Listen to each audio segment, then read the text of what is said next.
Today we're looking at the Battle of Wilson's Creek. Hello, welcome to the Daily Bellringer. Please don't forget to subscribe and take a look at the questions down in the description. Also, don't forget to check out dailybellringer.com where you'll find more resources that go along with many of the Bellringer videos. Today I stand here on the battlefield of Wilson's Creek, located in southwest Missouri, about 10 miles southwest of Springfield, Missouri. An oftentimes forgotten battle of the Civil War, it was among the largest battles of the war fought west of the Mississippi River and would be an important early battle of the war that would decide the fate of the state of Missouri. The state of Missouri was an important state during the Civil War, as it was one of the key border states which were slaveholding states that did not secede from the Union. Sympathies within the state were mixed, as there were some that were committed to preserving the Union and others that wished to break away. After the opening shots of the war in April of 1861, President Lincoln requested that Missouri recruit 4 regiments to put down the rebellion. The governor of Missouri, Claiborne Fox Jackson, refused and instead began to organize a Missouri state militia to fight against the Union. By June of 1861, Union General Nathaniel Lyon had led an army down the Missouri River and forced Governor Jackson and the Missouri State Militia to retreat from Jefferson City. Jackson and the Missouri State Guard fled to the southwest part of the state. General Lyon continued to pursue the rebels, and by mid-July 1861, he and his Union Army of about 6,000 troops were camped in Springfield, Missouri. In the meantime, just to the southwest of Springfield, the Missouri State Guard, which numbered around 5,000, had come under the command of General Sterling Price. Soon Price was joined by Confederate General Ben McCulloch and General Bart Pierce, who brought additional Confederate troops from Arkansas. The combined forces of Missouri and Arkansas militia, plus enlisted Confederate troops, numbered close to 12,000. Union General Lyon realized his troops were outnumbered, but determined to drive the Confederates out of Missouri, Lyon decided his best chance would be to launch a surprise attack on the Confederate camp near Wilson's Creek. Late on the night of August 9, 1861, Lyon led 5,400 Union troops out of Springfield, marching toward the rebel camp.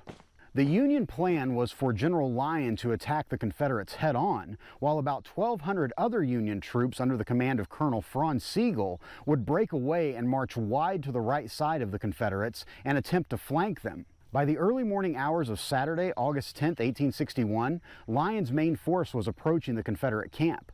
At 5 a.m., Union troops opened fire on Confederate cavalry to the north of the main camp. The cavalry retreated and Lyon's troops took up a position on a crest of a hill, which would later be called Bloody Hill. Now alerted to the approaching Union army, Sterling Price and Ben McCulloch rushed their Confederate troops to stop the Union advance. Stalling Lyon's movement forward and giving time for the Confederates to organize was a battery or group of Confederate artillery here behind me. Pulaski's battery, named after Pulaski County, Arkansas, where these rebel troops were from, kept a constant barrage of artillery fire on the advancing Union troops. In the meantime, Franz Sigel had successfully marched his 1,200 troop detachment around the southern side of the Confederate camp. Sigel was confident he would be in a position to capture the Confederate troops as they retreated from the main fight on Bloody Hill. Little did Sigel realize, but Confederate General Ben McCulloch was organizing an attack to push Sigel off the battlefield.